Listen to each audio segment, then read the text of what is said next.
ప్రార్థన చేసుకుందామండి. సర్వోన్నత స్థలంలో ఆశీనుడై ఉన్న మా ప్రియ పరలోకపు తండ్రి, పరిశుద్ధుడా, కరుణామయుడా, జీవం గల మా తండ్రి, జీవాధిపతి, నిన్న నేడు నిరంతరం ఏకరీతిగా ఉన్న నీ దేవా, నీకే స్తుతి స్తోత్రాలు చెల్లించుకుంటున్నాం నాయన. ఆదియు అంతమునై ఉన్నవాడా, అల్ఫా ఒమేగా ఉన్నందులకై స్తోత్రములు. అన్ని నామముల కంటే పైనామం కలిగి ఉన్నవాడా, నీకు స్తోత్రములు. కాలములు సమయములు మార్చుటకు అధికారం కలిగిన దేవా, నీకు స్తోత్రాలు చెల్లించుకుంటున్నాం నాయన. నిత్య జీవపు మాటలు కలిగి ఉన్నవాడు నీవే అని ఉదయకాల పేడ మిమ్మల్ని స్తుతిస్తున్నాం తండ్రి. నీవే అద్వితీయుడవు, పస్కా బలి పశువు నీవే. దేవా, నీ నామం ఎంతో గొప్పది నాయన. నీ కీర్తి భూదిగంతముల వరకు వ్యాపించి ఉన్నందులకై స్తోత్రాలు చెల్లించుకుంటున్నాను తండ్రి. మీ కుడి చేయి నీటితో నిండి ఉన్నందులకై స్తోత్రాలు చెల్లించుకుంటున్నానయ్యా. నీ న్యాయవిధులను బట్టి నా తండ్రి మిమ్మల్ని స్తుతిస్తున్నాం, ఆరాధిస్తున్నాం తండ్రి. అయ్యా, సియోన్ పర్వతములో నిత్యము సంతోషించుతున్న దేవుడుగా మీరు ఉన్నందులకై స్తోత్రాలు చెల్లించుకుంటున్నాం. మా కేడెం నీవై ఉన్నందులకై స్తోత్రం నాయన. మా తలను పైకి ఎత్తువాడవుగా నీవు ఉన్నందులకై స్తోత్రాలు చెల్లించుకుంటున్నాం తండ్రి. దేవా దేవా, నీవు దయాళుడవు నాయన, క్షమించుటకు సిద్ధ మనస్సు కలవాడవుదని నమ్మి మీకు స్తోత్రాలు చెల్లించుకుంటున్నాం నాయన. ఆశ్చర్యకార్యము చేయువాడవు నీవే. అవునయ్యా, మా ఊటలన్నీ మీ వద్ద ఉన్నందులకై స్తుతి స్తోత్రాలు చెల్లించుకుంటున్నాం దేవా. నీ కృప ఆకాశం కంటే ఎత్తైనది తండ్రి, నీ సముద్రం కంటే లోతైనది. ఈ ఉదయకాల వేళ మిమ్మల్ని ఆరాధిస్తున్నాం నాయన. నీతి న్యాయములు నీ సింహాసనంగా ఉన్నందులకై స్తోత్రాలు చెల్లించుకుంటున్నాం నాయన. కృపా సత్యములు నీ సన్నిధానవర్తులుగా ఉన్నందులకై స్తోత్రాలు చెల్లించుకుంటున్నాం. అవునయ్యా, నువ్వు వధింపబడిన దేవుని గొర్రె పిల్లగా ఉన్నందులకై స్తోత్రములు నాయన. నీవే పరిమళ వాసనగా ఉన్నందులకై స్తోత్రాలు. గిలాదులోని గుగ్గిలముగా మీరు ఉన్నందులకై స్తోత్రాలు చెల్లించుకుంటున్నాను దేవా. అవును, మారని మార్పులేని దేవుడవు, ఎన్నటెన్నటికి ఏకరీతిగా నిలిచియుండు దేవుడవు తండ్రి నాయన. అవును ప్రభా, ఆ పరలోకంలో నాయన దేవుని కుడిపార్శ్వమున కూర్చుండి నా కొరకై, నా తండ్రి మా కొరకై అయ్యా దినమంతి విజ్ఞాపన చేస్తున్న దేవా, మా కొరకై స్థలం సిద్ధపరుస్తున్నవాడా, నీకు స్తోత్రములు చెల్లించుకుంటున్నాం నాయన. రాజాది రాజు నీవే తండ్రి, అపాది క్రియలను లయపరచువాడవు నీవే అని నా తండ్రి మేము ఎరిగి ఉంటున్నామయ్యా. పక్షపాతము లేని తండ్రివి నీవే ప్రభా. స్తోత్రం నాయన, స్తోత్రం తండ్రి. అవునయ్యా, నీ మందిరం మహిమతో నింపువాడవు నీవే నాయన. నాయా తండ్రి, నా తండ్రి, మీ మందిరం యొక్క సమృద్ధి అందు నాన్న తండ్రి మమ్మల్ని సంతృప్తి పరుస్తున్నవాడా, నీకు స్తోత్రాలు చెల్లించుకుంటున్నాం నాయన. మీ ఆనంద ప్రవాహంలో మమ్మల్ని త్రాగుటకు మీరు అనుమతిస్తున్నందులకై స్తోత్రాలు చెల్లించుకుంటున్నాం నాయన. నీతికి రాజు అది సమాధాన ప్రార్థించు శాలేం రాజా, నీకు స్తోత్రాలు చెల్లించుకుంటున్నాం తండ్రి. అవునయ్యా, యెహోవా షమ్మా, యెహోవా షాలేం, యెహోవా నిస్సి, యెహోవా రఫా, నీవై ఉన్నందులకై స్తోత్రాలు చెల్లించుకుంటున్నాం దేవా. ఈ ఉదయకాల వేళ నా తండ్రి నీ పాసనికి చేరి వచ్చి ఉంటున్నాం నాయన. రాత్రి అంతే మమ్మల్ని కాచి కాపాడి ఉదయం లేచి నా తండ్రి అయ్యా అయ్యా మీ వాక్యం వినాలని ఆశతో తండ్రి మేమందరము నాయన ఒక చిన్న మందగా కూడి ఉంటుండగా నా తండ్రి మీరు మా మధ్య ఉంటున్నారని నమ్ముతున్నామయ్యా. కుమారని దేవుడవు నీవే. అవును, ఎక్కడైతే ఇద్దరు ముగ్గురు కూడి నా నామమును ప్రార్థించదరో వారి మధ్య నేను ఉంటున్నానని సెలవిచ్చిన తండ్రి, నీకు వేలాది వేల స్తుతులు స్తోత్రాలు చెల్లించుకుంటున్నాం తండ్రి. అవునయ్యా తండ్రి, జుంటి తేనె ధారల కంటే మధురమైన నీ వాకులను వినాలని ఆశతో వేచి ఉంటుండగా నా తండ్రి ఆశగల ప్రాణాన్ని తృప్తిపరిచే దేవుడవు కదా తండ్రి. నీకే వేలాది వేల స్తుతులు స్తోత్రాలు చెల్లించుకుంటున్నాం. నీవు తప్ప మాకెవరున్నారయ్యా. ప్రతినిత్యం నీ పాదాలు పట్టుకుంటున్నాం నాయన. మొరపెట్టిన వాటినే మొరపెడుతున్నామని తండ్రి మమ్మల్ని తండ్రి ప్రభా దూరపరచక తండ్రి అయ్యా అయ్యా మీ పాదములను చేరుటకు కృప చూపిస్తూ వస్తున్నారు తండ్రి. మీకు స్తోత్రాలు చెల్లించుకుంటున్నాం. ఇంకా నా తండ్రి ఎవరైతే అయ్యా ఈ కుటుంబంలో రక్షణ పొందలేదు నా దేవా, నా తండ్రి రక్షించుకోమని వేడుకుంటున్నాం. నిత్య నరకాగ్ని నుండి తప్పించుటకు కృప చూపించమని వేడుకుంటున్నాం అయ్యా. మీ రక్త ప్రోక్షణ కిందకి మేము వచ్చి ఉంటున్నాం తండ్రి. తండ్రి అయ్యా అయ్యా తండ్రి, ఈ రోజు మా కొరకు ఏర్పాటు చేసిన దాసుడు ప్రభా నాయన చైతన్య గారిని బట్టి వేలాది వేల స్థుతులు చెల్లించుకుంటున్నానయ్యా. ఆ బిడ్డను మీ పరిచర్యలో ఎంతో చక్కగా వాడుకుంటున్నారయ్యా. అందును బట్టి స్తోత్రాలు. ఆయన్ను ఆయన కుటుంబాన్ని పిల్లల్ని నిండారుగా దీవించమని వేడుకుంటున్నానయ్యా. పరిచర్యలో తండ్రి ఎలాంటి ఆటంకాలు ఇబ్బందులు ఇరుకులు కలగకుండా నీ బిడ్డనయ్యా మీ రెక్కల చాటున భద్రపరుస్తురమ్మని వేడుకుంటున్నాను తండ్రి. అవునయ్యా, ఇంకెంతో మంది దైవజనులు దైవదాసులు జాయిన్ అవుతున్నారు నాయన. వారందరిని బట్టి వేలాది వేల స్థుతులు స్తోత్రాలు చెల్లించుకుంటున్నాం. వారి కుటుంబాలకు నాయన క్షేమం నుంచి కాపాడండి, సమృద్ధిని దయచేయమని వేడుకుంటున్నానయ్యా. కోర్ కమిటీలో ఉన్న ప్రియ బిడ్డలందరినీ బట్టి వందనాలు చెల్లించుకుంటున్నాను తండ్రి. అయ్యా అయ్యా కనికరం చూపించండి.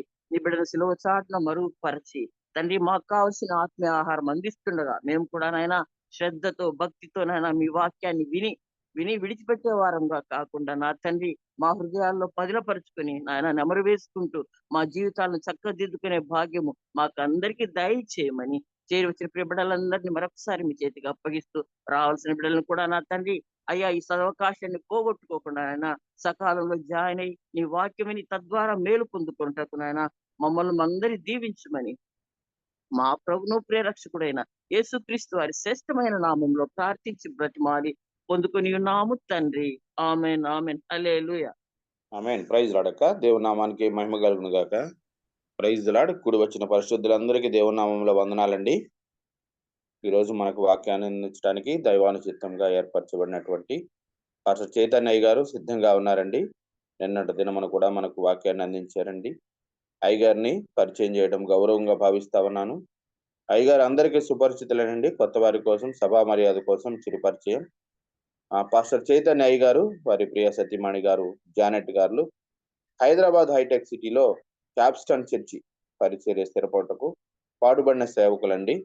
వీరి పరిచర్య దక్షిణాసియా మరియు ఆఫ్రికా ప్రాంతాల్లో అనేక సేవా పరిచర్యలకు సహకారం అందిస్తూ ఉందండి. చైతన్య గారు మరియు జానెట్ గారులకు హోషియా మరియు సలోమి అనే ఇద్దరు సంతానం కలరు.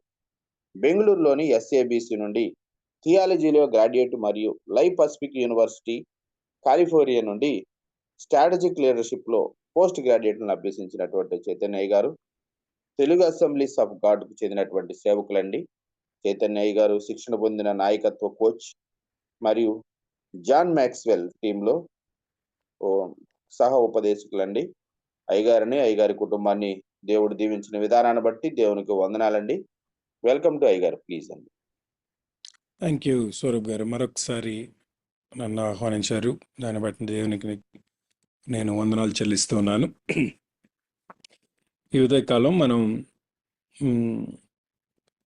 దేవుని సన్నిధిలో కూడుకొని దేవుణ్ణి ఆరాధించి ఆయన పాదాల చెంత మనం ఆయన స్వరం వినటానికి సిద్ధపడి ఉన్నప్పుడు ఆయన మనతో మాట్లాడే దేవుడు ఉన్నాడు కనుక ఆయన్ని బట్టి నేను వందనాలు చెల్లిస్తూ ఉన్నాను.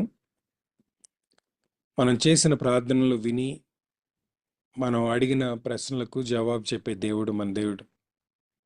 మన హృదయంలో ఉన్న ఆలోచనలను ఎరిగిన దేవుడు కనుక, అలాగే మన జీవితంలో మనం ఎదుర్కొన్న ప్రతి పరిస్థితిని ఆయన గుర్తెరిగిన వాడు కనుక ఆయన మనకు కావలసిన విషయాలు మాట్లాడే దేవుడు. అటువంటి గొప్ప దేవుణ్ణి మనం కలిగి ఉండడం మనకెంతో గొప్ప భాగ్యం. అది అందును బట్టి దేవునికి నేను స్తోత్రం చెల్లిస్తూ ఉన్నాను. మనతో ప్రతిదినం మాట్లాడుతున్నట్లుగానే ఈ దినం కూడా పరిశుద్ధాత్మ దేవుడు మాట్లాడతాడని నేను నమ్ముతూ ఉన్నాను. ఈ ఉదయకాలం పరిశుద్ధాత్మ దేవుడు నాకు ఒక వచనాన్ని జ్ఞాపకం చేశాడు. ఆ వచనపు సందర్భాన్ని మనం చూసుకుంటూ కొన్ని విషయాలు నేర్చుకుందాం. ఇర్మియా గ్రంథం 29వ అధ్యాయం. ఇర్మియా గ్రంథం 29వ అధ్యాయంలో 2 వచనాలు మనం చదువుకుందాం. 11వ వచనం అలాగే 12వ వచనం. ఈ 2 వచనాలు మనకు బాగా జనరల్గా క్రైస్తవులు ఉన్న ప్రతి వ్యక్తికి సుపరిచితమైన వచనాలు. రెండోది బాగా ఇష్టమైన వచనాలు. అవి చదువుకున్నప్పుడు మనకెంతో నిరీక్షణ కలుగుతుంది కనుక, మనలో ఉన్న భయాలు పోతాయి కనుక మనం ఆ వచనాలను బాగా ఇష్టపడతాం. నేను మిమ్మల్ని గూర్చి ఉద్దేశించిన సంగతులను నేను ఎరుగుదును, రాబో కాలమందు మీకు నిరీక్షణ కలుగునట్లుగా అవి సమాధానకరమైన ఉద్దేశములే గాని హానికరమైనవి కావు. ఇదే యెహోవా వాక్కు.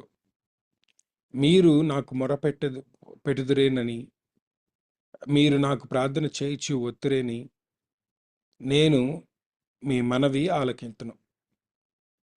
నేను మిమ్మల్ని గురించిన ఉద్దేశించుతున్న సంగతులను నేను ఎరుగుదును, రాబో కాలమందు మీకు నిరీక్షణ కలుగునట్లు అవి సమాధానకరమైన ఉద్దేశములే గాని హానికరమైనవి కావు. ఎంత చక్కటి మాటలండి. ఈ మాటలు మనం చదివినప్పుడు మన జీవితంలో ఏ పరిస్థితిలో ఉన్నా సరే చాలా ధైర్యాన్ని తెచ్చే మాటలు.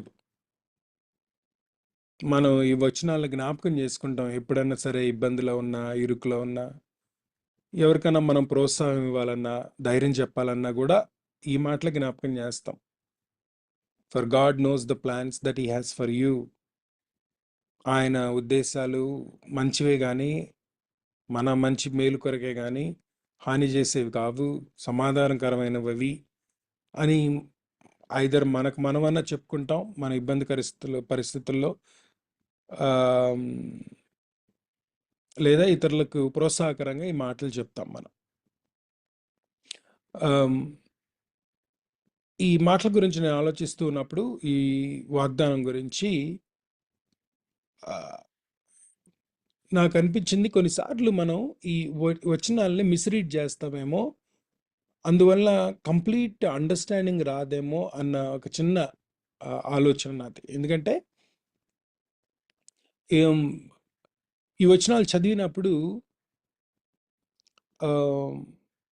సందర్భం, ఏ సందర్భంలో ఈ మాటలు చెప్పబడినాయో ఆలోచించకుండా మనం ఈ వచనాలను ఐసోలేటెడ్ చేసి చదివితే కొన్నిసార్లు అవి తప్పుడు అండర్స్టాండింగ్ కూడా ఇవ్వచ్చు. దేవుని విషయంలో, మన జీవితపు పరిస్థితుల విషయంలో కూడా తప్పుడు అండర్స్టాండింగ్ ఇచ్చి తప్పుడు అవగాహన వల్ల మన పరిస్థితులను కూడా తప్పుగా అవగాహన చేసుకునే అవకాశం ఉంది. మన విషయంలో కూడా తప్పుగా ఆలోచించే అవకాశం ఉంటుందని నా ఉద్దేశం.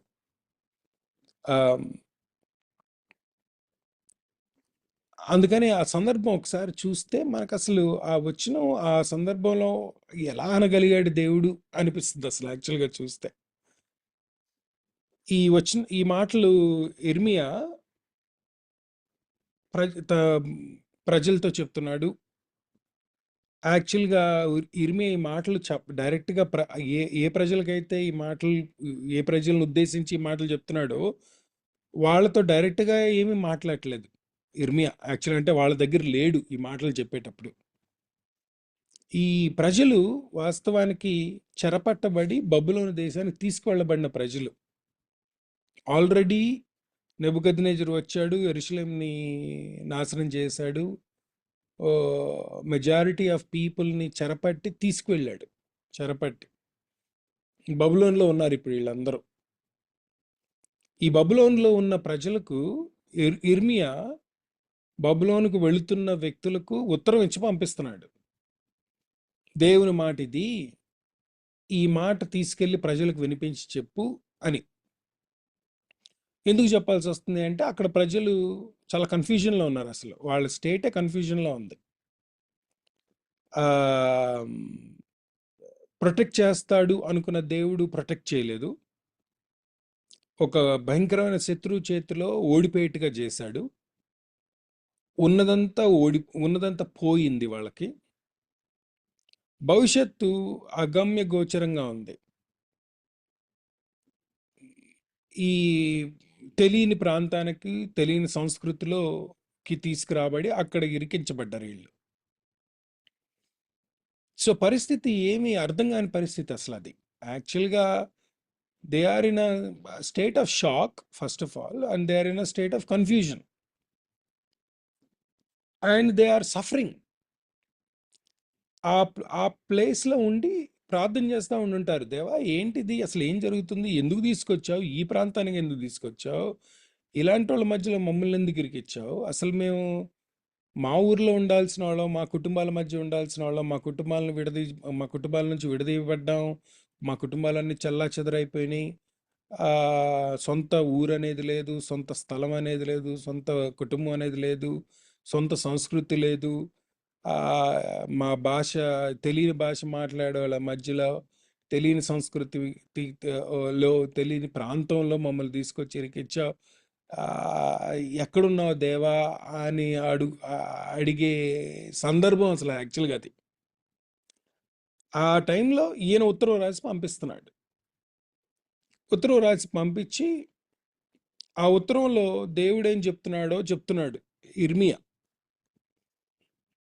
ఈ ఇజ్రాయెల్ దేవుడు, భూమి ఆకాశములకు అధిపతి, సైన్యములకు అధిపతి అనే యెహోవా బబులోన్లో చెరపట్టబడిన వారికి ఇలాగ ఆజ్ఞాపిస్తున్నాడు అని ఒక లెటర్ రాశాడు. ఏం ఆజ్ఞ ఇస్తున్నాడు?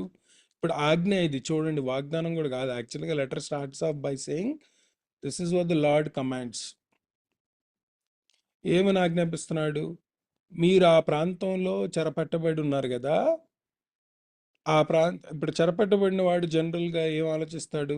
ఇప్పుడు ఇక్కడ నుంచి నన్ను తప్పించు, నా బాధ నుంచి నన్ను తీసివేయి, నా ఈ బాధ తొలగించు, నాకేదైనా విముక్తి దయచేయి అని ప్రార్థన చేస్తాడు. నా ఉద్దేశం వాళ్ళు అలా ప్రార్థన చేస్తూ ఉండుంటారు.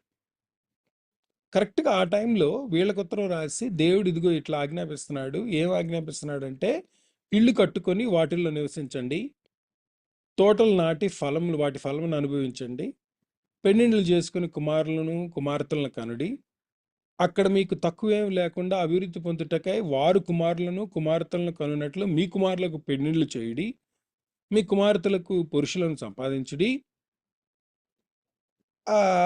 నేను మిమ్మల్ని చెరగొనబడి తీసుకెళ్లిన పట్టణానికి క్షేమం వచ్చేటట్టుగా ప్రార్థన చేయండి అంటాడు. చాలా విచిత్రమైన కమాండ్ అసలు అది. సొంత ప్రజలు, సొంత కుటుంబం, సొంత ఊరు నుంచి పెకిలించబడి ఎవరు తెలియని ప్రాంతంలోకి తీసుకురాబడ్డారు వీళ్ళు. చెరలో ఉన్నారు, వాస్తవానికి ఇబ్బందులో ఉన్నారు, బానిసత్వంలో ఉన్నారు. దేవుడు అంటాడు నువ్వు బానిసత్వంలోనే ఉండు అని చెప్తున్నాడు. బేసిక్లీ ఏం చెప్తున్నాడు వాళ్ళకంటే, మీరు బానిసత్వంలోనే ఉండండి, మీరున్న పరిస్థితుల్లోనే ఉండండి. ఏ ప్రాంతం అయితే మీరు మేమెట్లా వచ్చాం ఈ ప్రాంతానికి, మేమెట్లా వచ్చాం ఈ జనాల మధ్యలోకి, అసలు మాకు వీళ్ళకి సంబంధమే లేదు కదా అన్న మీమాంసలో అయోమయంలో మీరున్నారు. మీరు మీ ప్రార్థనలు కూడా దేవా మమ్మల్ని ఇక్కడ నుంచి త్వరగా తీసుకెళ్ళు, తప్పించి మమ్మల్ని మా ఇంటికి తీసుకెళ్ళి వెనక్కి అని ప్రార్థన చేస్తున్నారు. మీరు చేయాల్సింది ఏంటంటే మీరు అక్కడే ఉండాలి, అక్కడే ఇల్లు కట్టుకోవాలి, అక్కడే స్థిరపడని అంటున్నాడు. బేసిక్లీ ఏమన్నాడంటే, మీరు వెనక్కి వచ్చే ఆలోచనలు మానేయండి, ఇంకా ఈ ఈ మా ఇంటికి వెళ్ళిపోదాం అన్న ఆలోచన తీసేసాయి, క్షేమం కోసం వెతకడం మానేసాయి, నువ్వు ఆ ప్రాంతంలోనే ఉండి ఆ ప్రాంతంలోనే ఇల్లు కట్టుకో, పెళ్ళిళ్ళు చేసుకో, పిల్లలు గాను నీ పిల్లల్ని పెద్దోళ్ళని చేసి వాళ్ళకి పెళ్ళిళ్ళు చేయి అంటే బేసిక్లీ ఏం చెప్తున్నాడంటే, మీరు అక్కడి నుంచి వచ్చే పని లేదు, ఇంక మీరు అక్కడే ఉంటారు, ఇల్లు కట్టండి. ఇక మీరు ఆ ప్రాంతానికి క్షేమం కోరుకుంటేనే మీకు క్షేమం వస్తుంది అంటాడు చివరికి. అసలు వాళ్ళు ఉన్న పరిస్థితికి కంప్లీట్ కాంట్రాస్ట్ సొల్యూషన్ ఇస్తున్నాడు దేవుడు ఇర్మియా ద్వారా మాట్లాడుతూ. ఆ మీ మధ్యలో నా పేరు చెప్పి కొంతమంది ప్రవక్తలు ఉన్నారు, దేవుడు మిమ్మల్ని ఇక్కడ నుంచి తీసుకెళ్తాడు, మీరేం భయపడద్దు అని తప్పుడు బోధలు, తప్పుడు వాగ్దానాలు, తప్పుడు ప్రవచనాలు ఇస్తున్నారు వాళ్ళు. వారి మాటలు విని మీరు వాళ్ళ మంత్రాలు, వాళ్ళ ప్రవచనాలు విని మీరు మోసపోకండి. ఎందుకు పోవద్దు అన్నాడంటే, మీ ఆలోచనలు, మీ కళలు ఏంటి, ఈ ప్రాంతం నుంచి పోవాలి అనేది మీ ప్రార్థన, మీ ఆలోచన, మీ కళ. కరెక్ట్గా వాటిని సమర్థిస్తూ, మీ కళల్ని, మీ మాటల్ని, మీ ప్రార్థనల్ని సమర్థిస్తూ తప్పుడు ప్రవచనాలు కొంతమంది చెప్తున్నారు. అంటే మీకు తప్పుడు యూనో హోప్, నిరీక్షణ ఇస్తున్నారు. కాబట్టి మీరు అయ్యేం నమ్మకండి, అలాంటి వాళ్ళు నమ్మకండి. దేవుడు మీరు ఇక్కడే ఉండాలని నిర్ణయించాడు. 70 సంవత్సరాలు ఏడా ఉంటారు మీరు, ఇంకా 70 సంవత్సరాల తర్వాత తను ఏం చేయాలో ఆయన చేస్తాడు, అక్కడి నుంచి ఎలా రప్పించాలో అలా రప్పిస్తాడు. కాబట్టి నేను మీ పట్ల ఉద్దేశించుతున్న సంగతులను నాకు తెలుసు. అంటే మీరు ఈ మాటలు నేను చెప్తున్నప్పుడు వింటుంటే, అదేంటి దేవా ఇలా చేసేసావు, ఇలా అంటున్నావు ఏంటి, ఇలా ఉండమంటావు ఏంటి నన్ను నువ్వు అనుకుంటున్నావు. కానీ నీ ఆలోచనల కంటే నా ఆలోచనలు గొప్ప అన్న విషయం నీకు అర్థం అవ్వాలి. నేను నీ పట్ల ఉద్దేశించిన ఉద్దేశములు నాకు తెలుసు. నాకు తెలియదని నువ్వు అనుకుంటున్నావేమో, కానీ నాకు తెలుసు నీ పట్ల ఉద్దేశించిన సంగతులు. రాబో కాలంలో నీకు నిరీక్షణ కలుగునట్లుగా అవి సమాధానకరమైనవి కానీ హానికరమైనవి కాదు. They are for your future and hope. The plans that I have are for your future and for your hope. కాబట్టి you don't worry, you settle down there అంటున్నాడు. అసలు సందర్భం అర్థమయ్యే కొద్దీ అసలు ఈ మాటల యొక్క అర్థం మారిపోతుంది అక్కడ నాకు. బేసికలీ నువ్వు ఇరుక్కుపోయి ఉన్నావు, ఆ ఇరుకులోనే ఉండు నువ్వు, అదే నా ఉద్దేశం అంటున్నాడు యేసుప్రభు వారు, దేవుడు. అక్కడే ఉండు, అక్కడే సెటిల్ అవ్వు. నువ్వు అందులో నుంచి బయటకు రావాలని ప్రయత్నాలు, ప్రార్థనలు చేయకు. నేనే ఉంచాను నిన్ను అక్కడ అంటున్నాడు అనమాట. నేనే ఉంచాను నేను అక్కడ, నువ్వు అక్కడే ఉండు. ఎప్పుడు బయటకు తీసుకురావాలో అప్పుడు బయటకు తీసుకొస్తాను. దానికి టైం ఉంది. అంతవరకు ఇక ఇది నా ఇల్లు, ఇది నా ప్రాంతం, ఇది నా పట్టణం అని నీ మనసులో పెట్టుకుని ఇంక అక్కడే ఉండు. ఆ ప్రాంతానికి క్షేమం రావాలని కోరుకో. ఆ ప్రాంతానికి క్షేమం ఉంటే నీ క్షేమం. ఇది నా ఉద్దేశం అంటున్నాడు. అసలు ఏంటి దేవుని ప్లాన్స్ ఇలా ఉంటాయి అని ఆలోచించాను నేను. కొన్నిసార్లు మనకి దేవుని విషయంలో, దేవుని కార్యాల విషయంలో సరైన అవగాహన లేనప్పుడు దేవుని వాగ్దానాలను తప్పుగా అర్థం చేసుకుని, తప్పుడు నిరీక్షణ పెట్టుకొని, ఆ నిరీక్షణ భంగపడినప్పుడు దేవుని విషయంలో తప్పుడు అవగాహన వచ్చే అవకాశం ఉంటుంది మనకు. నా ఉద్దేశంలో చాలామంది వాక్యాన్ని ఐసోలేటెడ్గా చదవడం వల్ల జీవితంలో ఎదురు దెబ్బలు, ఇబ్బందులు ఎదురైనప్పుడు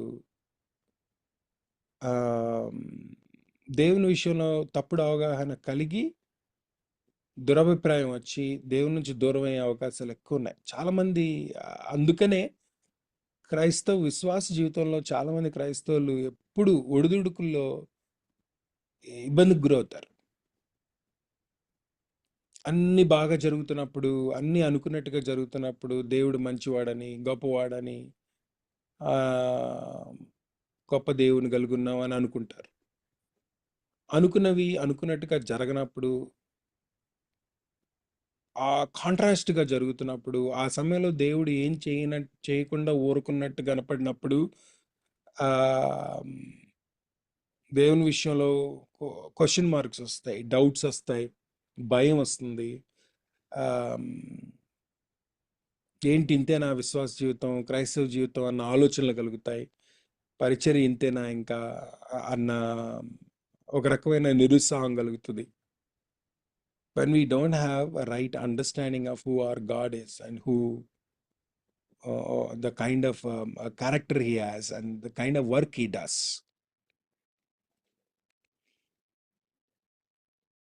నేను ఆ మాటలు చదువుతున్నప్పుడు I began to realize that there is a necessity for us to have a clear understanding of how God operates in this world. ఎదుగుతున్న కొత్తగా విశ్వాసంలోకి వచ్చిన వ్యక్తి స్థాయికిను ఎదుగుతున్న విశ్వాస స్థాయికి కొంచెం తేడా ఉండాలి. మనం దేవుని అర్థం చేసుకునే పద్ధతిలో కొంచెం తేడా ఉండాలి. చాలాసార్లు మనం కొత్తగా యేసు ప్రభువుని అంగీకరించిన క్రైస్తవులుగానే మిగిలిపోతాం. మనం నూతనంగా విశ్వాసంలోకి వచ్చినప్పుడు దేవుడు ఎన్నో అద్భుతాలు మన జీవితంలో చేస్తూ వస్తాడు.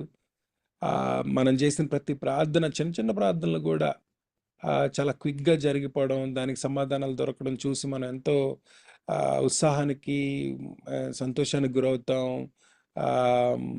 ఇంకా అట్లానే దేవుడు ఆపరేట్ చేస్తూ ఉంటాడు అన్న ఆలోచన కూడా మనకు ఉంటుంది. దేవుడు శక్తి కలిగిన వాడు, ఎప్పుడు అద్భుతాలు చేయగలిగిన సమర్థుడు, చేస్తాడు, చేయగలడు.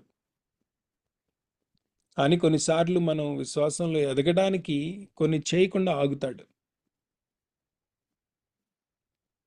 అవి ఆగినప్పుడు, ఆ కఠినమైన స్థితిలో ఎదుర్కొన్నప్పుడు దేవుని క్యారెక్టర్ విషయంలో మనకు క్వశ్చన్ మార్క్స్ ఉండకూడదు.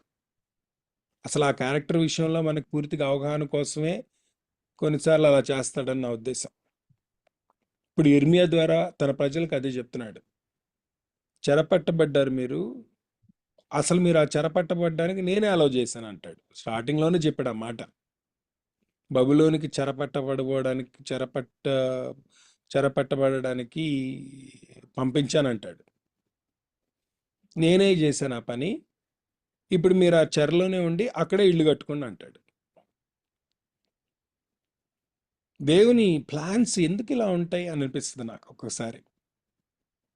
కానీ ఒక్క క్లారిటీ మాత్రం వచ్చింది. నేను ఈ అధ్యాయం చదువుతున్నప్పుడు, ఈ ఉత్తరం చదువుతున్నప్పుడు ఒక క్లారిటీ వచ్చింది నాకు. అదేంటంటే మన జీవితానికి అర్థం ఏంటో మనకి ఆ అర్థం విషయంలో అవగాహన రావాలి అంటే దేవుని చిత్తం మన జీవితంలో తెలుసుకొని దానికి ఇదే చూపించడం తప్ప ఇక మనం ఏం చేయడం లేదు. చేయగలం, మనం ఏం చేయలేం. If I know the plan of God and I submit to it, I find the meaning of my life.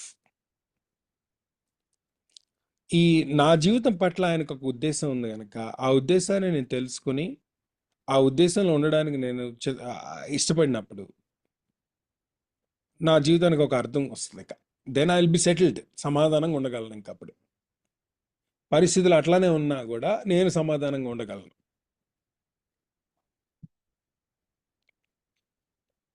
కొన్ని ఈ విషయంలో కొన్ని వాస్తవాలు మనం గుర్తుపెట్టుకోవాలి. ఒకటి, దేవునికి నా జీవితం పట్ల ఖచ్చితంగా ఒక ఉద్దేశం ఉంటుంది అన్న విషయం అర్థమైపోయింది ఈ మాటలు చదువుతున్నప్పుడు. God always has a plan for my life. మనందరి జీవితాల పట్ల దేవునికి ఒక ప్రణాళిక ఉంది, ఉద్దేశం ఉంది. ఇది ఈ మాట ఎన్నిసార్లు మనం విన్నా చాలాసార్లు మనం మర్చిపోయే అవకాశం ఉంది. అందుకని మళ్ళీ జ్ఞాపకం చేస్తున్నాను. దేవునికి మన జీవితం పట్ల ఒక ప్రణాళిక ఉంది. ఆ విషయం ఇర్మియా వాళ్ళకి చెప్తున్నాడు. ఆయనకి ఒక మీ పట్ల దేవునికి ఒక ఉద్దేశం ఉంది. ఆ ఉద్దేశం మంచి ఉద్దేశం. That's another thing. దేవుని ప్లాన్స్ మన జీవితంలో మన పట్ల ఆయన కలుగున్న ఆయన ఉద్దేశాలు ఎప్పుడు పర్ఫెక్ట్గానే ఉంటాయి. అవి మనకు మేలు చేసేవి తప్ప హాని చేసేవి కానే కాదు. ఇది సెకండ్ లెవెల్ ఆఫ్ అవగాహన. ఒకటి, దేవునికి నా జీవితం పట్ల ప్రణాళిక ఉంది అన్న అవగాహన ఉంటే, రెండోది దేవుని ప్రణాళిక ఎప్పుడు పర్ఫెక్ట్గానే ఉంటుంది అనేది ఇంకో అవగాహన, మనకు అవసరమైన అవగాహన. ఇందులో ఎక్కడ మనం దేవుని ప్రణాళికను క్వశ్చన్ చేయాల్సిన అవసరం లేదు అన్న అన్న అన్న అవగాహన మనకు రావాలి. చాలా మందికి ఉండదు అది. అందుకే స్ట్రగుల్ అవుతాం మనం జనరల్గా.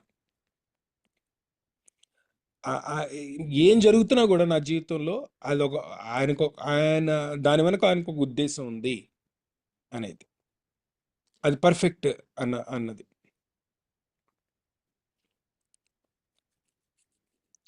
అన్నిటికంటే ముఖ్యంగా మనకు కావాల్సిన అవగాహన ఏంటంటే ఈ విషయంలో ఇది third level of maturity in Christian life. బేసిక్గా ప్రతి క్రైస్తవుడి ఈజీగా అంగీకరించేది ఏంటంటే దేవునికి నా పట్ల ఒక ప్రణాళిక ఉంది అని. కానీ ఆ లెవెల్ దాటి మనం అర్థం చేసుకోవాల్సిన లెవెల్ ఏంటి, రీచ్ అవ్వాల్సిన లెవెల్ ఏంటంటే ఆయన ప్లాన్స్ అన్ని పర్ఫెక్ట్. అది చూడటానికి మనకి కొంచెం అదేంటి ఇల్లాజికల్గా అనిపించవచ్చు, కానీ అవి పర్ఫెక్ట్. ఎందుకంటే వాటి వెనక ప్రతి దాని వెనక ఒక ఉద్దేశం ఉంది అన్న విషయం, అన్న అవగాహనకు వచ్చే లెవెల్లోకి మనం మూవ్ అవ్వాలి. పౌలు రోమపత్రిక రాస్తూ రోమపత్రిక 8వ అధ్యాయంలో 28-29 వచనాల్లో ఆయన ఎలా ఆపరేట్ చేస్తాడో చెప్పాడు. సమస్తము సమకూడి మనకు మేలు జరుగునట్లుగా, అంటే ఆయనను ప్రేమించే వారికి, ఆయన సంకల్పం చొప్పున పిలువబడిన వారికి సమస్తం సమకూడి మేలు కలుగునట్లుగా చేసే దేవుడు అని జ్ఞాపకం చేశాడు. ఆయన మేలు చేస్తాడు తప్ప కీడు చేసే ఛాన్సే లేదు. కనుక ఆయన ప్లాన్స్ అన్నీ, అది బబులోన్లో చెరపట్టబడ్డం అయినా కూడా ఆయన ప్లాన్స్ అన్ని పర్ఫెక్టే. ఇది రెండో లెవెల్ ఆఫ్ అవగాహన. అయితే మూడో లెవెల్ ఆఫ్ అవగాహన ఏంటంటే ఆయన ప్లాన్స్ ఎప్పుడు లేయర్డ్గా ఉంటాయి అన్నది. There are always multiple layers in God's plan. చాలా అరుదుగా క్రైస్తవ విశ్వాసులు ఆ స్థానానికి జారుతారు, ఆ అవగాహనకు జారుతారు. మల్టిపుల్ లేయర్స్ ఉంటాయి దేవుని ప్లాన్లో అని. మనకు ప్లాన్ అనగానే పాయింట్ ఏ నుంచి పాయింట్ బికి ఒక స్ట్రైట్ లైన్ గీసి ఇది ప్లాన్ అని చెప్తే మనకు అర్థం అవుద్ది. జనరల్గా హ్యూమన్ మైండ్ సెట్ అది.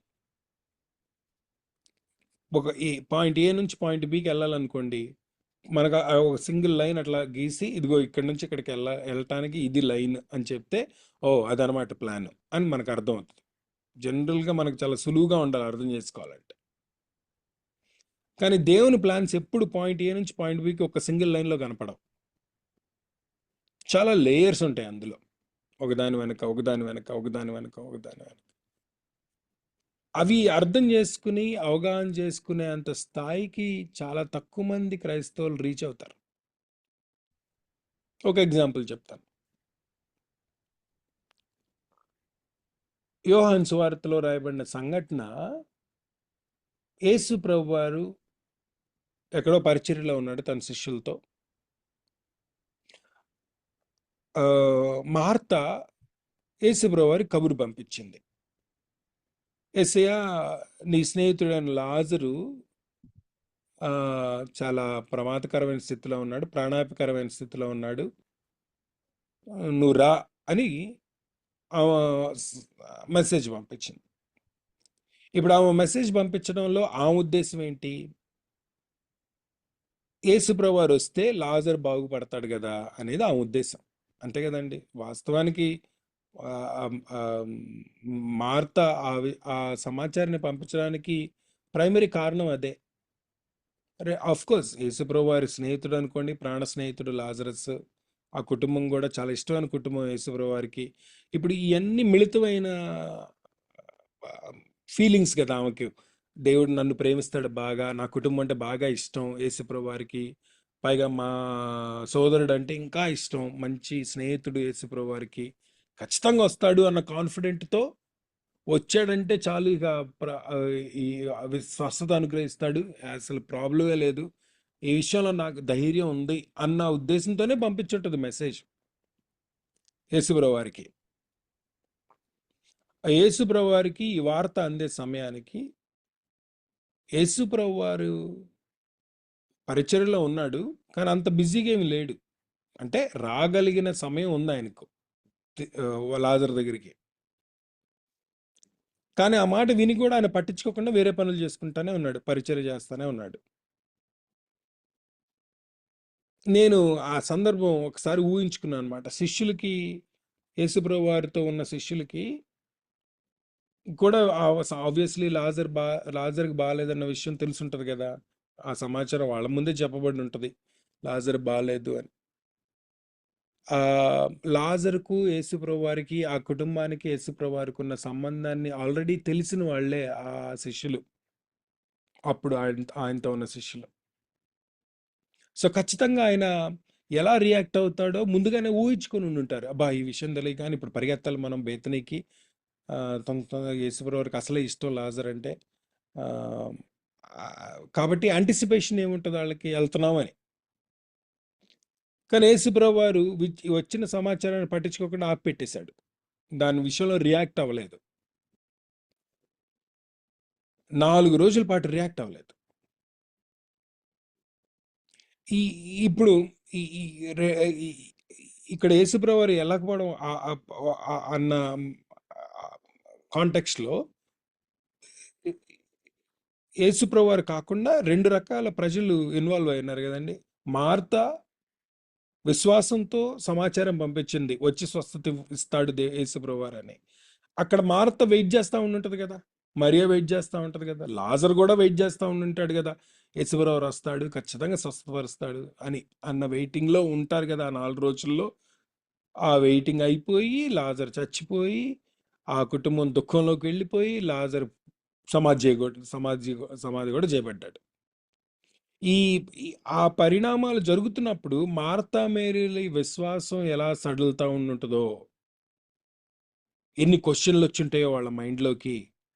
ఏంటి యేసుప్రభు వారికి విషయం తెలీదా, చెప్పాం కదా, ఎందుకు ఏం చేయలేదు, ఈ విషయంలో ఎందుకు జోక్యం చేసుకోలేదు, ఇంకా అసలు స్వస్థపరచకపోయినా పర్లేదు కనీసం రావాలి కదా, ఈ టైంలో ఇంత దుఃఖం టైంలో అలా ఏంటి, ఏం సమాచారం లేదు, వస్తాడా లేదా కూడా తెలీదు.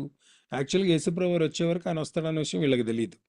So they must be sitting there and wondering, ఈ బబులోన్లో చెరపట్టబడిన వారి లాగే they must be wondering there and thinking, ఏం జరుగుతుంది అసలు, ఎందుకు ఇంత గందరగోళం ఉంది, అయోమయంగా అయిపోయింది ఏంటి పరిస్థితి. శిష్యులకు కూడా అయోమయంలో ఉండుంటారు. యేసు ప్రభుతో ఉన్న శిష్యులు కూడా అదేంటి తొందరగా వెళ్తే స్వస్థపరచచ్చు కదా, ఎందుకు ఇంత డిలే చేస్తున్నాడు ఈయన, ఏంటి అంత స్నేహితుడి విషయంలో కూడా ఇలా ఏమి చేయకుండా ఉన్నాడంటే మనం ఏదన్నా ఇరుకులో పడితే చేస్తాడా లేదా అన్న క్వశ్చన్లు కూడా వచ్చి ఉంటాయి కొంతమందికి. డిలే అవుతున్న కొద్దీ ఆయన ప్లాన్ అర్థం కావట్లేదు కదా. సో డిలే అయ్యే కొద్దీ దేవుని ప్లాన్లో మల్టిపుల్ లేయర్స్ ఉంటాయి అన్న విషయం మనకు అర్థం కాదు. అసలు ఇప్పుడు యేసుప్రభు వారు డిలే ఎందుకు చేశాడు అన్న విషయం మనకు తెలుసు. 2000 సంవత్సరాల తర్వాత మనం కూర్చొని మనం జడ్జి చేయడానికి కుదరదు. ఎందుకంటే మనకు ఆల్రెడీ మొత్తం అవుట్కమ్ తెలుసు కనుక అసలు ఎండింగ్లో ఏం జరగబోతుందన్న విషయం మనకి ఆల్రెడీ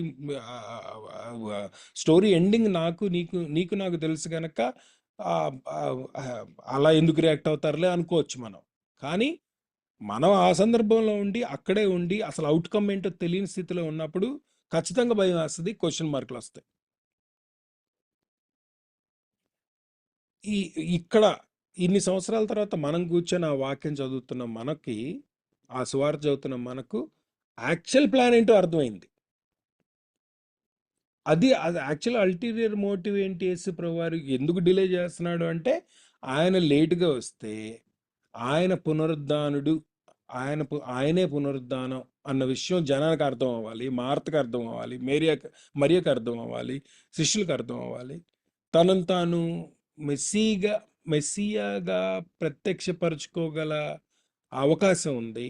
తద్వారా ఇది ఇంకొక విపరీతమైన పరిణామానికి దారి తీస్తుంది. ఇవన్నీ యేసుప్రభు వారికి ముందే తెలుసు. ఈ లేయర్స్ అన్నీ అక్కడున్న వాళ్ళకి అర్థం అవ్వవు, తర్వాత ఎప్పుడో అర్థం అవుతాయి. ఎప్పుడో తర్వాత యోహానికి అర్థమై ఉంటుంది. ఇదంతా జరిగిపోయి యేసుప్రభు వారు శిలువ మరణం పొంది తిరిగి లేచి ఆయన వెళ్ళిపోయిన తర్వాత సంఘస్థాపన జరిగిన తర్వాత యోహాని వెనక్కి కూర్చొని రిఫ్లెక్ట్ చేసేటప్పుడు అందుకా యేసుప్రభు వారు డిలే చేశాడు అని అర్థం అవుతుంది. అప్పుడు దాకా ఎట్లా అర్థం అవుతుంది? So there are always multiple layers in the plan of God. And many times, even though we don't see the outcome, we must come to a place. క్రైస్తవులుగా మనం రావాల్సిన పొజిషన్ ఏంటంటే అసలు దేవుడు తన క్యారెక్టర్ని, తన తన ఆలోచనలో పూర్తిగా బయలుపరచకపోయినప్పటికీ ఎన్ని లేయర్స్గా ఉన్న ఎన్ని లేయర్స్గా అది ఉన్నా,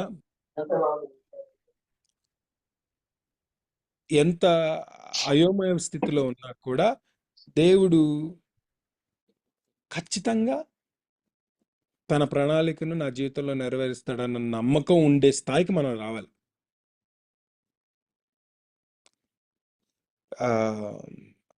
that's only possible if we can understand God well. దేవుణ్ణి అర్థం చేసుకునే స్థితికి మనం రావాలి. ఇంకా అలా రావాలి అంటే మనకు దేవునికి మధ్య ఉన్న వ్యక్తిగత సంబంధం చాలా డీప్గా ఉండాలి.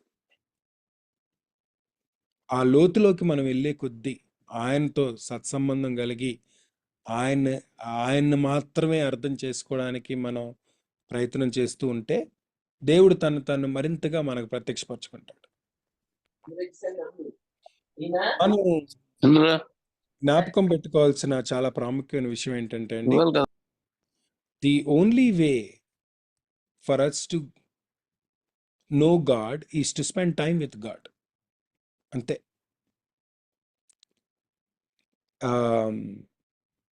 ఒక ఆయన అంటాడు, చాలామంది క్రైస్తవుల స్థాయి బైబిల్ తెలుసుకోవడం వరకు మాత్రమే ఉంటుంది అంటాడు.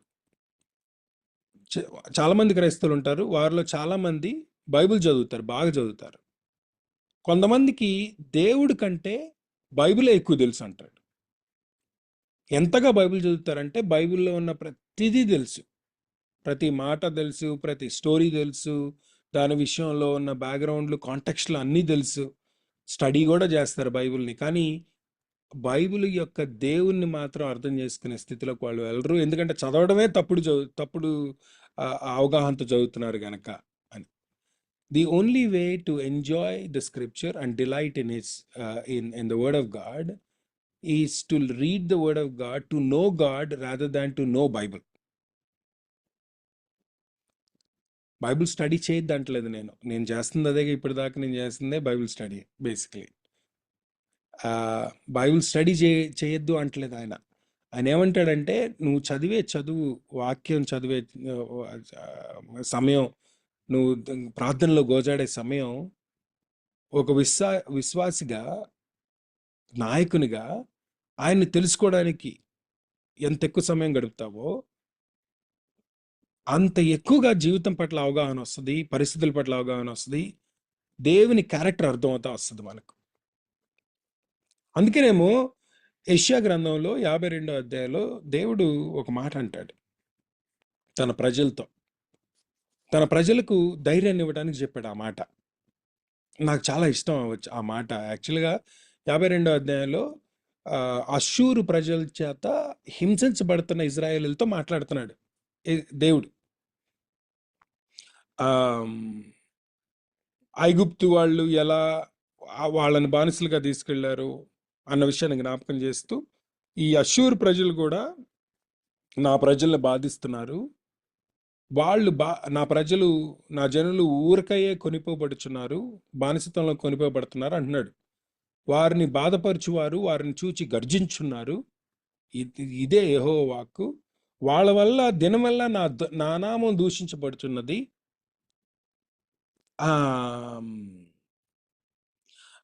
అని. బట్ తెలుగులో మనం ఆ పర్టికులర్ వర్డ్కి ట్రాన్స్లేషన్ రాయలేదు మనం. కావున ఇచ్చట నేనేం చేయవలను, ఇదే యెహోవా వాక్కు. ఏం చేస్తాడంట ఇచ్చట, ఇప్పుడు ఈ పరిస్థితుల్లో నేనేం చేయాలి, ఏం చేయబోతున్నానంటే, నా జనులు నా నామము తెలుసుకొందురు, నేనున్నానని చెప్పువాడు నేనే అని వారు ఆ దినమున తెలుసుకొందురు. ఏ దినం? ఆయన తన నామాన్ని బయలుపరుచుకున్న దినం. ఇంగ్లీష్లో అదే వాక్యాన్ని ఇంగ్లీష్లో చదువుదాం మనం. But I will reveal my name to my people and they will know that they will come to know its power. నా నామాన్ని నేను బయలుపరుస్తాను, then they will see the power of my name అన్నాడు. అంటే నన్ను నేను ప్రత్యక్షపరుచుకున్నప్పుడు నా శక్తి ఏంటో వాళ్ళకి అర్థమవుతుంది అని. ఆ మాట చదువుతున్నప్పుడు I began to realise, oh here is how God deals with our situations. మన సిచ్యువేషన్ని మార్చకపోయినా, మనం అనుకున్నట్టుగా మార్చకపోయినా, ఆయన ప్రజలైన మనతో ఎలా డీల్ చేస్తారంటే, ఆయన తను ఎక్కువ ప్రత్యక్షపరచుకోవడం ప్రారంభిస్తాడు. The more you begin to see God, the more you begin to develop a very different outlook towards life. ఆయన నామం తెలిసే కొద్దీ, ఆ నామంలో ఉన్న శక్తి తెలిసే కొద్దీ, ఆయనలో ఉన్న శక్తి తెలిసే కొద్దీ, పరిస్థితులు మారకపోయినా నీకు భయం లేదు. ఇంకా అసలు ఆ లెవెల్ ఆఫ్ విశ్వాసంలోకి తీసుకెళ్ళటానికే ఈ ఇర్మియా ద్వారా ఆయన చెప్తున్న మాటలు. నాకు ఈ మాటల్లో బాగా నచ్చిన కొన్ని విషయాలు ఏంటంటే అండి, ఆ ఇర్మియా ద్వారా చెప్పిన మాటల్లో, ఫస్ట్ ఆఫ్ ఆల్ చెరకు నేనే తీసుకెళ్ళాను నిన్న అన్నాడు. ఎందుకు చెరకు తీసుకెళ్ళాడో ఆ వెళ్ళిన వాళ్ళందరికీ తెలుసు. ఎందుకు వెళ్ళారు? ఎన్నిసార్లు చెప్పినా ఆయన మాట వినలేదు గనక చేసిన తప్పుకు శిక్ష అనుభవిస్తున్నారన్న విషయం వాళ్ళకి అర్థమైపోయి ఉంటుంది ఆ పాటికే. సో ఇది శిక్ష, చెరబట్టబడ్డం అనే శిక్ష. దేవుడేమి ఆఫ్ ద కట్గా పంపించలేదుగా, అంటే క్షణికమైన కోపంతో ఆయన పంపించలేదు వాళ్ళని అక్కడికి. ఎప్పటి నుంచో చెప్తున్నాడు ఆ మాట, మీరు నా మాట వినండి, నా ఆజ్ఞలు పాటించండి, నాకు విధేయత చూపించండి. విధేయత చూపించకపోతే మీరు బానిసత్వంలోకి వెళతారు, ఇబ్బందులకు గురవుతారు, మీ కుటుంబాలు నాశనం అవుతాయి, చెదిరించబడతారు, చేతిలో ఉన్నాయని పోతాయి అని ఎప్పటి నుంచో చెప్తున్నాడు ఆ మాట ఆయన. తన ప్రవక్తల ద్వారా అనేక మార్లు వారి జ్ఞాపకం చేసుకుంటూ వచ్చాడు. చివరికి ఒక పాయింట్లో వాళ్ళు చెరపట్టబడ్డానికి అలౌ చేశాడు దేవుడు. ఇంకా మరి ఆల్రెడీ చెప్పేశాడు కదా. సో వీళ్ళు చెరపట్టబడ్డం అనేది ఒక పనిష్మెంట్ అన్న విషయం వాళ్ళకి తెలుసు. ఆ, ఇప్పుడు పనిష్మెంట్లో ఉన్న వాళ్ళతో దేవుడు ఏం చెప్తున్నాడు చూడండి. అసలు మీరు ఇల్లు కట్టుకోండి, తోటలు నాటండి, వాటికి వచ్చే ఫలం అనుభవించండి, పెళ్ళిళ్ళు చేసుకోండి, పిల్లలు కనండి, మనవాళ్ళని పెంచండి, వాళ్ళకు కూడా పెళ్ళిళ్ళు చేయండి అని చెప్తున్నాడు. ఇప్పుడు ఈ మాటలు యెరూషలేములో ఉన్నప్పుడు చెప్పడం వేరు, బబులోనులో ఉన్నప్పుడు చెప్పడం వేరు. యెరూషలేములో ఉన్నప్పుడు ఈ మాటలు మనలో యూనో మనకి ఒక రకమైన కాన్ఫిడెన్స్ తీసుకొస్తాయి. సొంత ఇల్లు, సొంత ఊరు, ఓకే, దేవుడు ఇక్కడ నన్ను పెట్టి ఆశీర్వదిస్తాడు అనమాట, అమ్మయ్య అన్న ఆలోచన ఉంటుంది. కానీ బబులోనులో ఉన్నప్పుడు ఈ మాటలు ఎలా వింటాం మనం? కానీ బబులోనులో ఉన్న వారికి ఈ మాటలు వినిపించడం ద్వారా ఆయనకు వాళ్ళల్లో ఎంత నిరీక్షణ కలుగు చేస్తున్నాడో అనే దానికంటే కూడా అసలు ఆయన కృప ఎంత గొప్పదో ప్రత్యక్షపరుస్తున్నాడని నా ఉద్దేశం.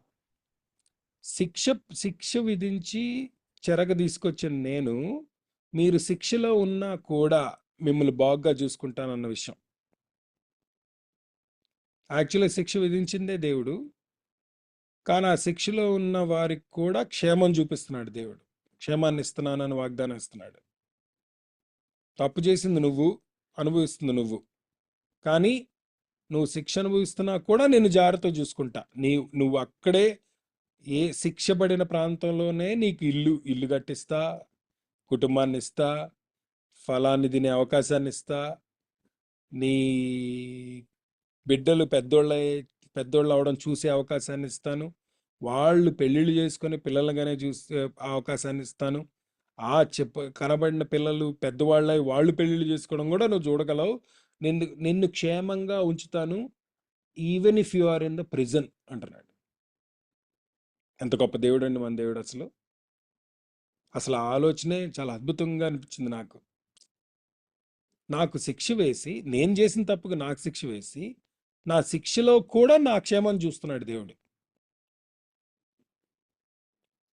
అక్కడ ఉంచి 70 సంవత్సరాలు ఉంటారు మీరని ముందే చెప్పాడు. ఆ 70 సంవత్సరాలు కూడా మీరేం వరి అవద్దు, మిమ్మల్ని చూసుకుంటా నేను. అంతేకాదు, అసలు మీరు ఈ శత్రువు దగ్గర ఉంటేనే కదా నా మాట నమ్మకుండా నాకు వ్యతిరేకంగా పనిచేసి మిమ్మల్ని బాధించే వారి అంతం ఎలా ఉంటుందో మీరు చూడగలరు.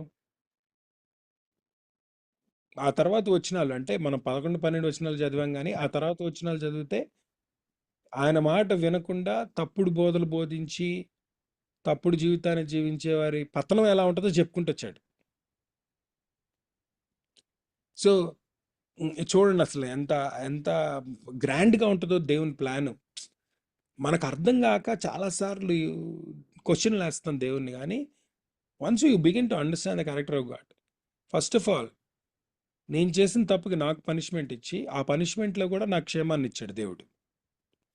ఇల్లు కట్టుకునే సామర్థ్యాన్ని ఇస్తున్నాడు, తోటలు నాటేసి ఆ ఫలాన్ని తినగలిగే అవకాశాన్ని ఇస్తున్నాడు, కుటుంబాలని నిర్మించుకొని భవిష్యత్తులో మనవాళ్ళు చూసే అవకాశం, అంటే సమయాన్ని కూడా గిఫ్ట్గా ఇస్తున్నాడు. ఇవన్నీ ఒకటి దాని తర్వాత ఒకటి దేవుడు ఆల్రెడీ ప్రామిస్ చేస్తున్నాడు.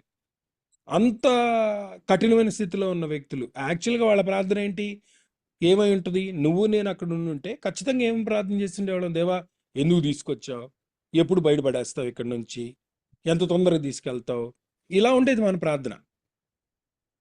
ఖచ్చితంగా అలానే ప్రార్థన చేస్తుంటారని నా ఉద్దేశం. వాళ్ళందరూ ఏంటి దేవా ఇలా తీసుకొచ్చావు, ఎక్కడ పెట్టావు, ఇరికిచ్చేసావు, ఎప్పుడు తీసుకెళ్తావు ఇక్కడి నుంచి అని, ఇక్కడ ఉంటే చచ్చిపోతాం మేము, చంపేస్తారేమో మమ్మల్ని, అసలు మాకేం భవిష్యత్తు ఉంది, మా ఊర్లో అంటే నాకు భవిష్యత్తు ఉంది, ఇక్కడైతే ఏముంది నాకు అని ప్రార్థన చేస్తూ ఉంటారు. వాళ్ళకి చెప్తున్నాడు, నువ్వేం వరి అవద్దు, నీ భవిష్యత్తు ఇక్కడే ఉంది, నిన్ను శిక్షించడానికి శిక్షలాగా తీసుకొచ్చాను, కానీ ఇక్కడ కూడా నిన్ను క్షేమంగా పెట్టి నీకు భవిష్యత్తుని ఇస్తాను. అందుకే ఆ మాట అన్నాడు, నా ఉద్దేశాలు సమాధానకరమైనవి కానీ హానికరమైనవి కాదు, అవి రాబో కాలం విషయంలో నీకు సమాధానాన్ని తీసుకొస్తాయి అంటున్నాడు. So don't worry even though it looks bad right now. I still know what I'm doing. ఇంత ఇంత లేడ్గా ఉంటాయి దేవుని ఆలోచనలు. అక్కడే ఉంచి మనల్ని ఈ పరిస్థితికి తీసుకురావడానికి కారణమైన వాళ్ళ పతనం ఎలా ఉంటుందో కూడా చూపిస్తాను అంటున్నాడు. నిన్ను ఈ పరిస్థితుల్లో ఎవరైతే ఇరికిచ్చారో వాళ్ళ పతనం కూడా చూడాలి కదా. నువ్వు వెనక్కిపోతే నువ్వు చూడలేవు, నువ్వు అక్కడే ఉంటేనే చూడగలవు, కనుక నువ్వు ఇక్కడే ఉండు అంటున్నాడు. It's amazing how God treats us when you begin when we begin to trust in him. And it's amazing the kind of confidence it brings into our lives. మన జీవితంలోకి ఎంత ధైర్యం, నిరీక్షణ వస్తుందో దేవుణ్ణి అర్థం చేసుకునే కొద్దీ. అందుకే 12వ వచనం ఒక కొత్త కోణంలో అర్థమైంది నాకు. 12వ వచనం అప్పుడు 11వ వచనంలో నీ పట్ల నా ఉద్దేశాలు అంటే నాకు తెలుసు అన్నాడు.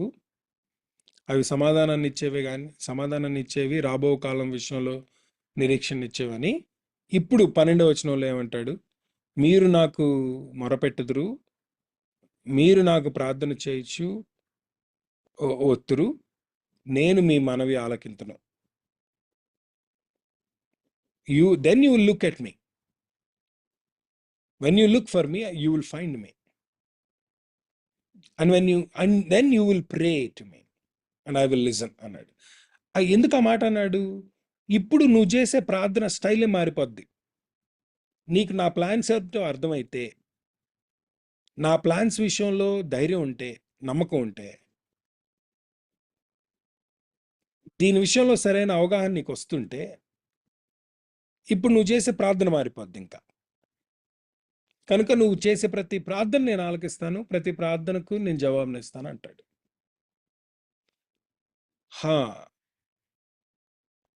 సో ఇప్పుడు నాకు అర్థమైన విషయం ఏంటంటే, నేను దేవుణ్ణి ఎంత ఎక్కువ అర్థం చేసుకుంటే అంత డిఫరెంట్గా ప్రార్థన చేస్తాను నేను. ఇంకా నా ప్రార్థనలు ఎప్పుడు ఇంకా ఒక చిట్టాలా ఉండవు. దేవా అది బాగు చేయి, ఇది బాగు చేయి, అది ఇవ్వు, ఇది ఇవ్వు, స్వస్థత అనుగ్రహించు, ఇవన్నీ చేయొద్దు అని నేను అంటలేదు. మళ్ళీ పౌలు ఖచ్చితంగా మనల్ని ఎంకరేజ్ చేశాడు. మనకున్న సమస్యలన్నింటినీ ఆయన దగ్గర తీసుకురమ్మంటాడు. అవన్నీ పిటిషన్స్, ప్రేయర్స్ తీసుకొచ్చి థ్యాంక్స్ గివింగ్తో చేయమన్నాడు పౌలు. మనం చాలాసార్లు థ్యాంక్స్ గివింగ్ నోటి మాటలాగే వాడతాం. కొంచెం అపనమ్మకం ఉంటుంది లోపల, చేస్తాడో లేదో దేవుడు, అవుతుందో లేదో అన్న ఆలోచన ఉంటుంది. కానీ పౌలు చెప్పినట్టుగా స్తోత్రం దేవా, ఇవన్నీ చేయబోతున్నా, నీకు వందనాలు దేవా అని అంటామే కానీ మైండ్లో మాత్రం చేస్తాడో లేదో అన్న క్వశ్చన్ మార్క్ ఉంటుంది చాలామందికి. ఎందుకు ఆ క్వశ్చన్ మార్క్ ఉండే స్టేజ్లో ఉంటామంటే, because we have not come to a level where we can understand God and his character differently from others. So I pray that we begin to seek God more in our lives. మన highest calling ఆయన ఎవరో తెలుసుకోవడం, ఆయన్ను ఇతరులకు బయలుపరచడం. That's our highest calling. Paul రాసిన ఒక్క మాటలు జ్ఞాపకం చేసి నేను ముగిచ్చేస్తాను. నాకు చాలా ఇష్టం ఈ మాటలు, పౌలు రాసిన ఈ మాటలు ఫిలిప్పీ పత్రిక 3వ అధ్యాయంలో. పౌలు ఈ మాటలు రాసే సమయానికి పౌలు ఎంతో సాధించాడు తన జీవితంలో. ఎన్నో విషయాల్లో ఒక గొప్ప స్థాయికి, ఉన్నత స్థాయికి వెళ్ళాడు. ఈ అధ్యాయం మనం చదువుతున్నప్పుడు,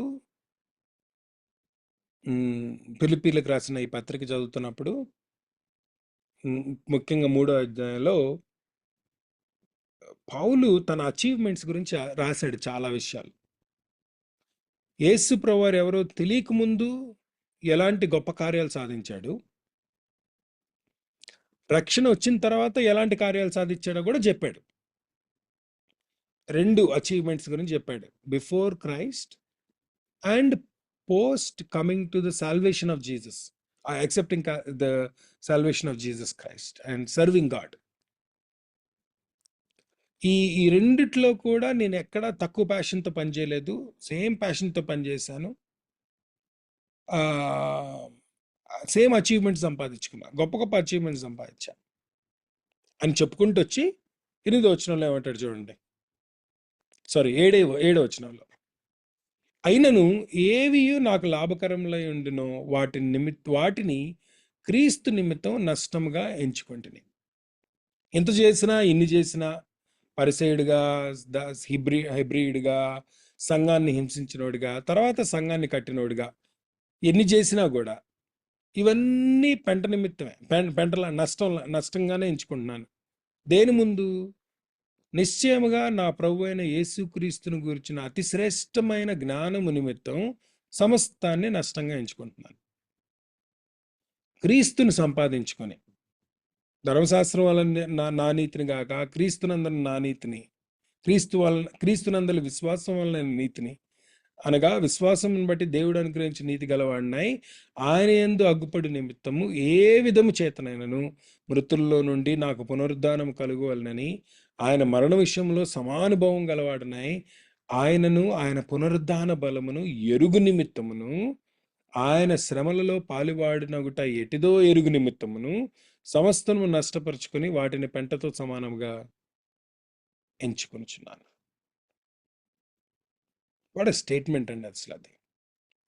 ఏమంటున్నాడు? నేను చాలా సాధించాను నా లైఫ్లో, ఇవేవి గొప్పవి కాదు.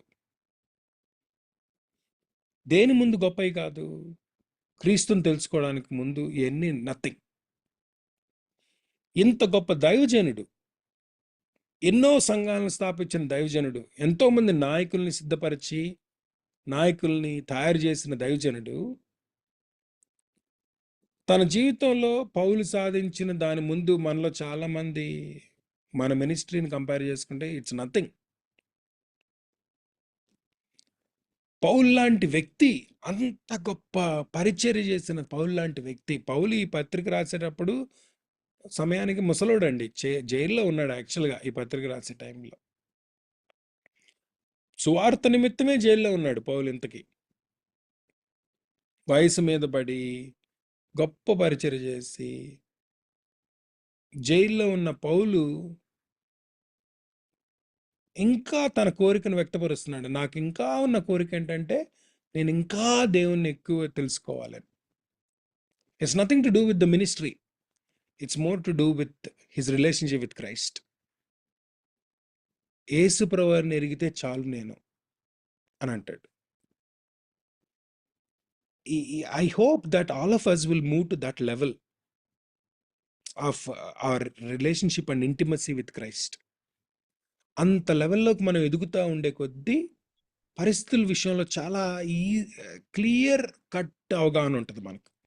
అందుకే మొదటి అధ్యాయం, ఈ 3వ అధ్యాయం చదివితే కానీ మొదటి అధ్యాయం అర్థం కాదు మనకు. ఫిలిప్పీ పత్రికలో మొదటి అధ్యాయం 12వ వచనంలో సహోదరులారా నాకు సంభవించినవన్నీ కూడా సువార్త నిమిత్తమే అంటాడు.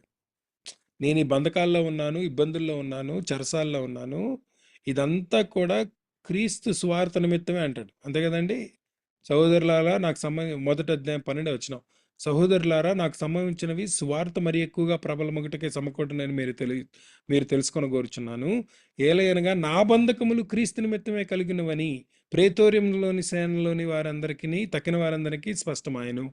మరియు సహోదరులైన వారిలో ఎక్కువ మంది నా బంధకుల మూలముగా ప్రభువునందు స్థిర విశ్వాసం గలవారై నిర్భయంగా దేవుని వాక్యం బోధించుటకు వారు మరి విశేష ధైర్యం తెచ్చుకుని, కొందరు అసూయ చేతను, కలబుద్ధి చేతను, మరికొందరు మంచి బుద్ధి చేతను క్రీస్తును ప్రకటించున్నారు. వారైతే నా బంధకంలో నాకు శ్రమ తోడు చేయవలనని తలంచుకొని శుద్ధ మనసుతో కాక కక్షతో క్రీస్తును ప్రకటించున్నారు. వీరైతే సువార్త పక్షమున వాదించుటకు నేను నియమింపబడినానని ఎరిగి ప్రేమతో ప్రకటించున్నారు. అయిననేమి మెషి చేతనే గాని, సత్యం చేతనే గాని, ఏ విధము చేతనైనా క్రీస్తు ప్రకటించబడుతున్నాడు, అందుకు నేను సంతోషించుతున్నాను. ఇక ముందు నువ్వు సంతోషిస్తున్నావు. అసలు పర్స్పెక్టివ్ చూడండి, అసలు ఎట్లా ఉందో లైఫ్ మీద. కంప్లీట్గా డిఫరెంట్ పర్స్పెక్టివ్ అసలు అది. దేవుడెవరో, దేవుని క్యారెక్టర్ ఎలాంటిదో దాని విషయంలో అవగాహన ఉన్న వ్యక్తి మాట్లాడే మాటలు. బంధకాల విషయంలో కంప్లైంట్ లేదు, చెరసాల విషయంలో కంప్లైంట్ లేదు, తనకు వ్యతిరేకంగా పనిచేస్తున్న వారి విషయంలో కూడా కంప్లైంట్ లేదు. he began to realize all that is happening, God has got a plan behind it, and that's enough for me. ఆ జాలు ఆ లెవెల్ ఆఫ్ థింకింగ్లోకి వెళ్ళాడు. I pray that all of us would come to that place and begin to know um, that God wants us to come there. ఇర్మియా ఆ letter రాయటంలో, పౌలు ఈ మాటలు మాట్లాడడంలో, యెషయా ద్వారా దేవుడు నా నామాన్ని తెలుసుకో అని చెప్పడంలో కూడా ఇదే అర్థం. The more you know me, the more you become confident about my plans. The more you begin to look at your life very differently. And the more you see me, the more your reactions will change. నీ ప్రార్థనలు, నీ ఆలోచనలు, నీ నిర్ణయాలు, నువ్వు స్పందించే పద్ధతి కూడా మారిపోతుంది ఇంకా. And you'll be different from everybody else. I pray that we all will go to that place and reach there. ప్రార్థన చేసుకుందాం. Thank you Jesus. Amen. Thank you pastor గారు. మరి చక్కని వాక్యాన్ని బోధించిన పాస్టర్ చైతన్య గారికి వర్చువల్ ప్రేయర్ ఫ్యామిలీ తరఫున వందనాలు తెలియజేస్తానండి. మరి ఈ రోజు వాక్యం ద్వారా మనందరము కూడా హెచ్చరింపబడ్డాం, ప్రోత్సహింపబడ్డాం, కొన్ని ఏరియాల్లో గద్దించబడ్డాం కూడా. ఈ వాక్యాన్ని మరొకసారి మీరు వినాలని ఆశపడితే యూట్యూబ్ లో అవైలబుల్ గా ఉంటాయండి. బాబీ రత్నాకర్ అని టైప్ చేస్తే మీకు అందుబాటులో ఉంటాయి. దయచేసి ప్రతిరోజు ఇదే లింక్ మీద జాయిన్ అవ్వచ్చు. కొత్తగా జాయిన్ అయిన వారికి ప్రేమపూర్వక ఆహ్వానం తెలియజేస్తున్నానండి. మరి మన మధ్యలో ఉన్న పాస్టర్ విజయ్ కుమారయ్య గారు ముగింపు ప్రార్థన ఆశీర్వాదం ఇవ్వాల్సిందిగా కోరుతున్నానండి. పాస్టర్ విజయ్ కుమార్. మహోన్నతుడా, సర్వాధికారి, భూమిని అందులో సకలము సృష్టించి మా కొరకై తండ్రి మంచి ఉద్దేశం కలిగి మరి తండ్రి వాటన్నిటి వలన మేము పోషించబడుతూ నిత్యము తండ్రి పగలు రాత్రి అనుభవిస్తూ మీరు ఏర్పాటు చేసినటువంటి విధానంలో ఏది తండ్రి తక్కువ కాకుండా ఎంతో ప్రేమను కలిగి తండ్రి మా కొరకై మీరు సిద్ధపరిచిన విధి విధానానికి స్తోత్రాలు చెల్లిస్తున్నాం.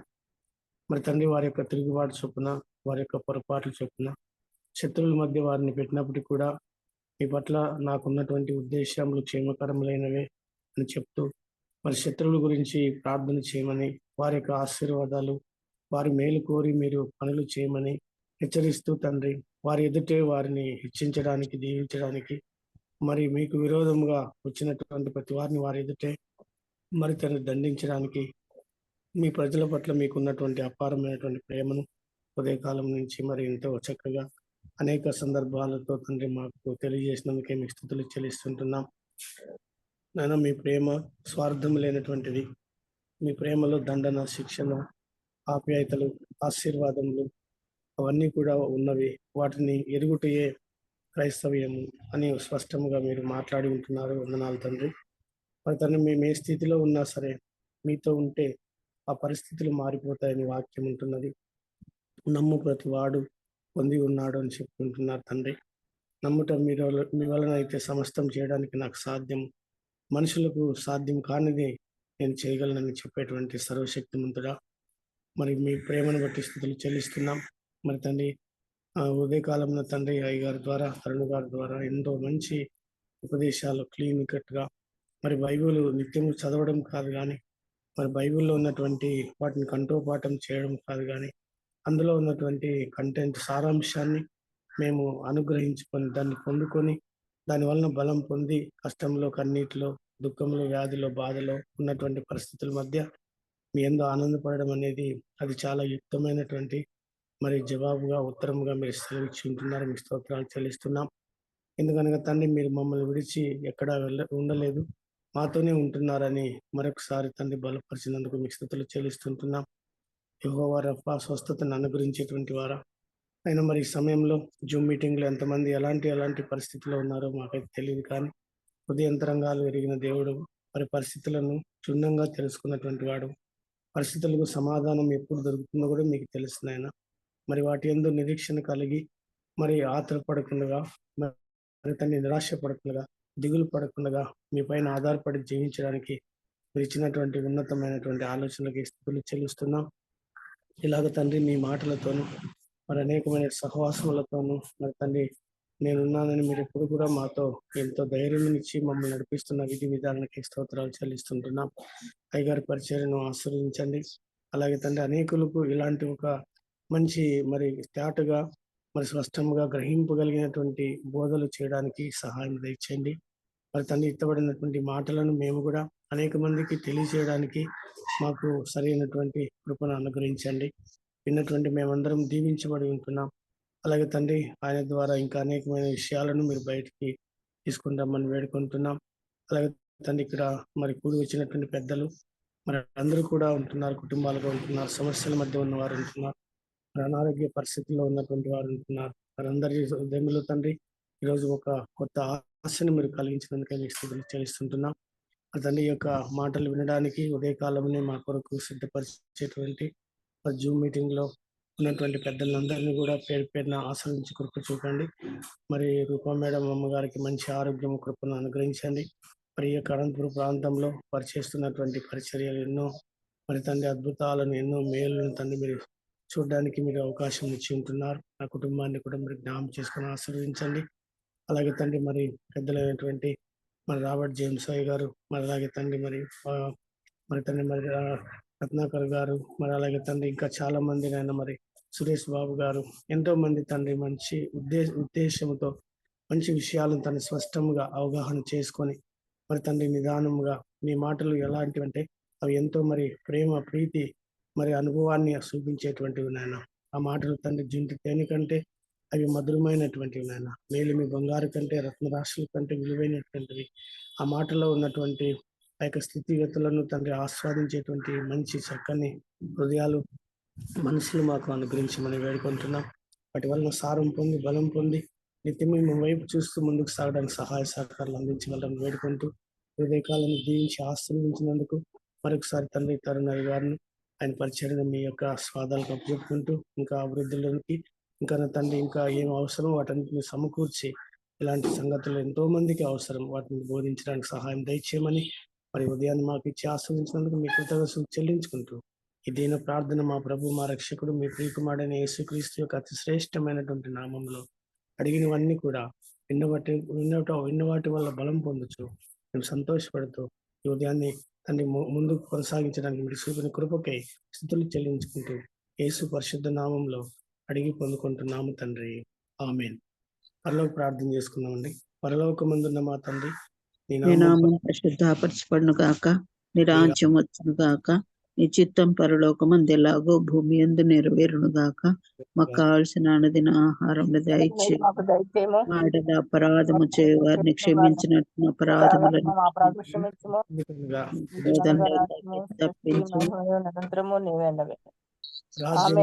నిత్యం నీవైనావు స్వామి. ఆమేన్. అంత్యాశీర్వాదం తీసుకున్నామండి. మన తండ్రి అయినటువంటి దేవుని ప్రేమ, ప్రభువైన యేసుక్రీస్తు కృప, పరిశుద్ధాత్మని కరుణను సహవాసము ఇప్పుడు ఎల్లప్పుడూ నిరంతరము చేరువచ్చినటువంటి మన మీద మరి ఇంతవరకు పరిచర్య కార్యాన్ని జరిగించినటువంటి అయ్యగారి మీద నిలిచి ఉండి మరి తండ్రి ఆయన కృపాక్షేమాలు మన వెంట ఎల్లప్పుడూ నిత్యం రానిచ్చును గాక. ఆమేన్. ఆమేన్. ఆమేన్. థ్యాంక్ యూ అయ్యగారు. మరి ప్రార్థించిన పాస్టర్ విజయ్ కుమార్ గారికి, వాక్యం అందించిన పాస్టర్ చైతన్య గారికి ప్రత్యేక వందనాలు తెలియజేస్తానండి. జాయిన్ అయిన మీ అందరికి కూడా వందనాలండి. Have a nice day. Thank you అండి. అందరికి ముగించుకుందాం.